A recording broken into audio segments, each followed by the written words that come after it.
Hello everyone, my name is Josh and welcome back to the Legend of Zelda First Quest playthrough on Zelda Classic. This is part 9 and we are heading into level 8 today.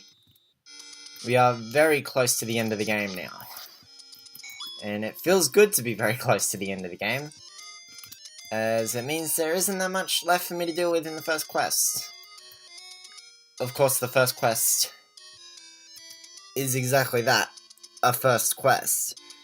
And in comparison to the other 4 quests that Zelda Classic contains, it is rather easy by comparison.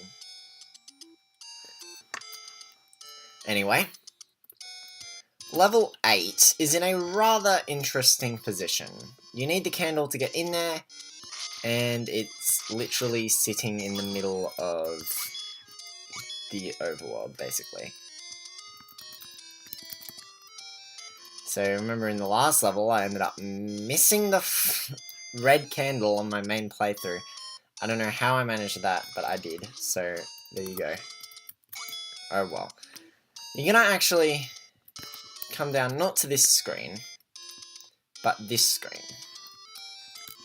Equip your candle. Burn this bush. This is level 8. This one bush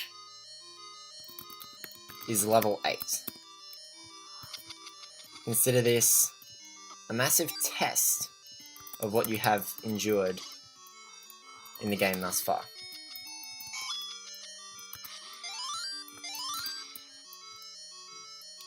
Overall, level 8 in comparison to level 6 is definitely nowhere near as bad. However, like level 3 and level 5 before it,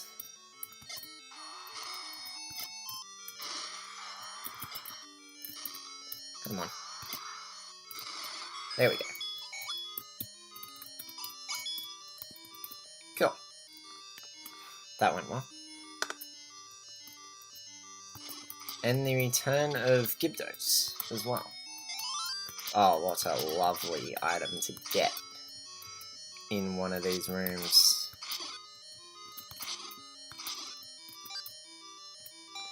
So, coming down this way, we'll net ourselves the first item that we want to get, which is the Magic Book, which gives us an upgrade to our wand that I haven't really actually showcased yet.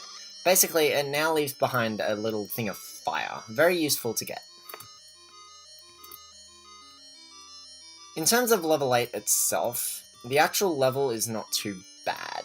You have got a few bubbles to deal with here and there, and this level does use this level does use Dark Nuts quite largely, but overall, level 8 is really not as bad as some of the other things you've had to deal with in this game.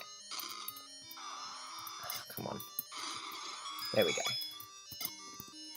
And then right after that, you'll need to bomb straight up, as that is how we continue into the next room. I'm gonna actually leave this room for now, and just gonna head left immediately.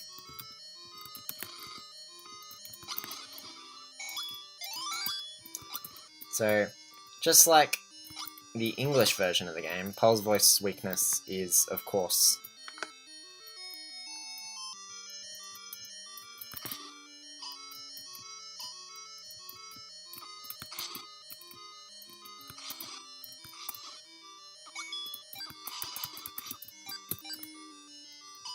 why blue Dark Nuts are really, really not that bad to deal with. Although in a room like this, they are not fun. And in ZC, Dark Nuts tend to be a bit more aggressive than they were in the base game. Anyway, thankfully,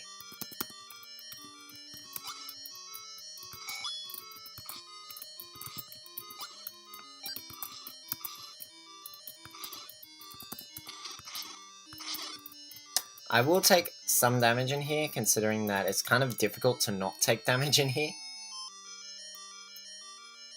But, you know, you can't really do much about this, and dealing with orange Dark Nuts is really not that bad. Although, in a room full of statues that shoot fireballs at you, it could be a lot worse. Okay.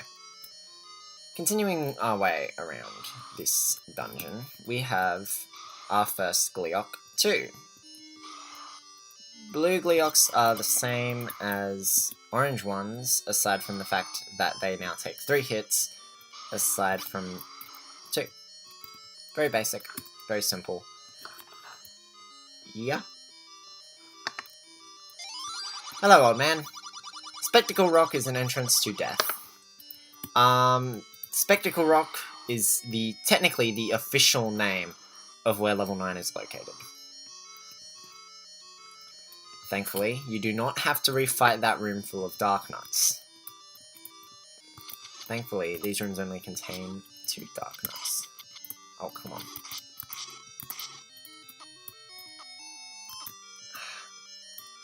Certain bubbles in that on me as well is really annoying, especially when you're trying to deal with Dark Nuts. Come on, come on. There we go. Oh my god, sweet. Seriously, I'm pulling... and then bombs and a fairy upgrade? Wow. That is truly amazing. Let's continue on our way up. Yeah. Another room full of Dark Nuts, and you have to fight your way through this one, so I feel a good plan is to actually put yourself in a corner and try and only deal with one at a time. It's very annoying when you're trying to deal with more than one blue Dark Nut at a time. And this room, thankfully, has nowhere near as many fireball statues to try and trip you up. Good thing about Dark Nuts in ZC is that they are basically the bearers of good health, which is very helpful.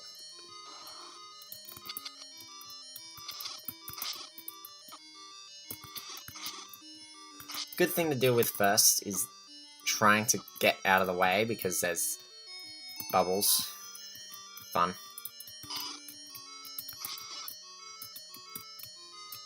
Shit.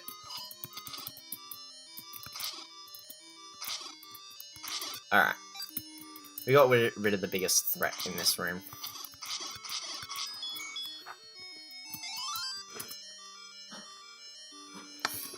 So...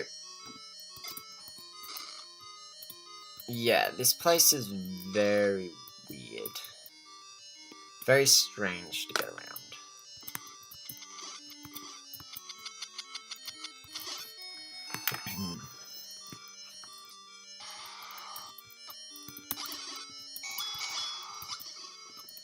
Once again, another case of getting to the boss room is a bit harder than it's made out to be. Alright. Gotten that item. So we continue on this way.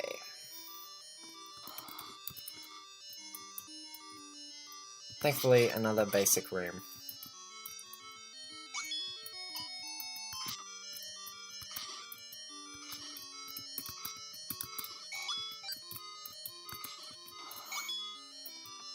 I feel like the biggest thing and the biggest problem in this stage is most likely going to be... hello there.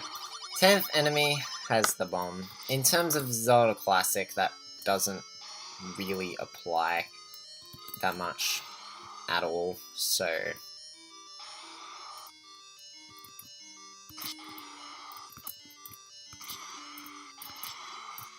jeez.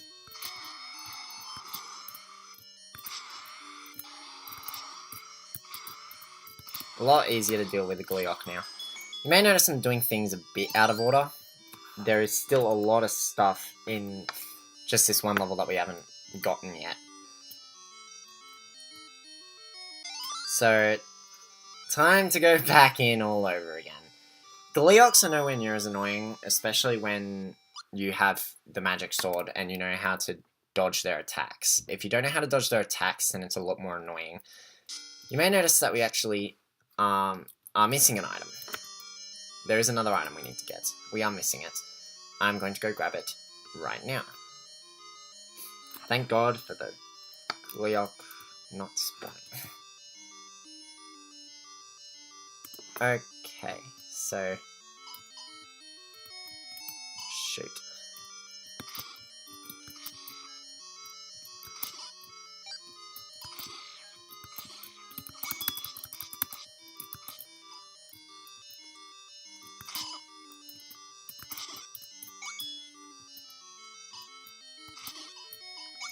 Case of enemies being annoying to deal with.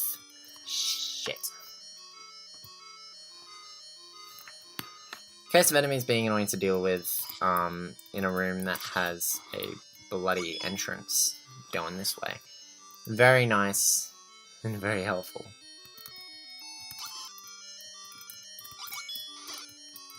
Come on, hit him. There we go.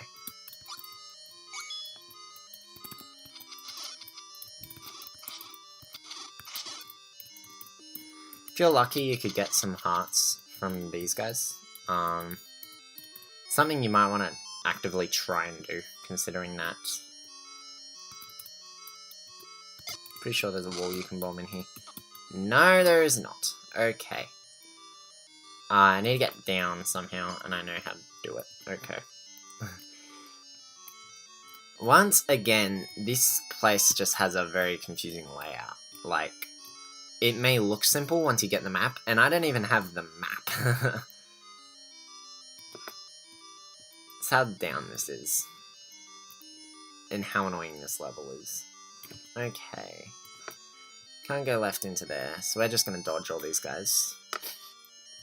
Pretty sure you can actually bomb up. Yes, you can. See, I am smart. I know things. And another one of these things to deal with. Yay. Nice get. And yeah, there's the map. So I actually am not missing many rooms at all. I only needed to come up to this little area up here, which I completely forgot about, which is also where they hide the map, so good on them. So the best thing to do here, I find, stay in the middle, and then when he opens his eyes, try and get as many shots in as possible. Easiest way to do things. Because if I can use the door to hide, I will use the door to hide.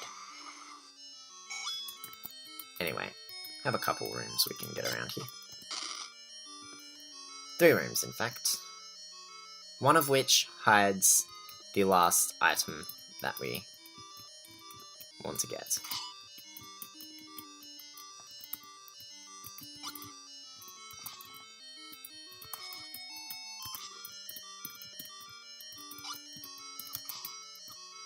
Ow. Come on. You are not cooperating with me right now. Okay. Of the 3, you want to come to this room, as this room gets you the magic key. Basically, we have no need for normal keys now. We have infinite keys. Yes.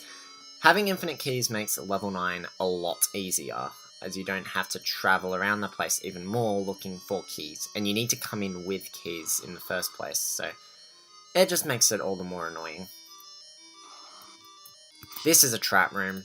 Not a very well-designed trap room, though. I mean, we've had worse rooms in this dungeon alone. This is just a normal, large room full of orange dark nuts. Not anything to deal with at all. You get some bombs for taking it out, though, so, you know. In case you haven't explored into this room either, pretty sure this is also a trap room. No, actually. Has a path straight down. And more bombs. Go straight down. Yeah. Get another room full of rupees. Very nice. So that is every room in this dungeon. Overall, level 8, which is officially called the Lion, by the way, is not too bad. You can get messed over pretty quickly, especially with the amount of rooms full which just have blue dark nuts and then statue fire at you. Especially if there's 4 statue fire at you. That's not as bad as what we're going to encounter in level 9. Level 9 is cruel, and it makes sure you know that.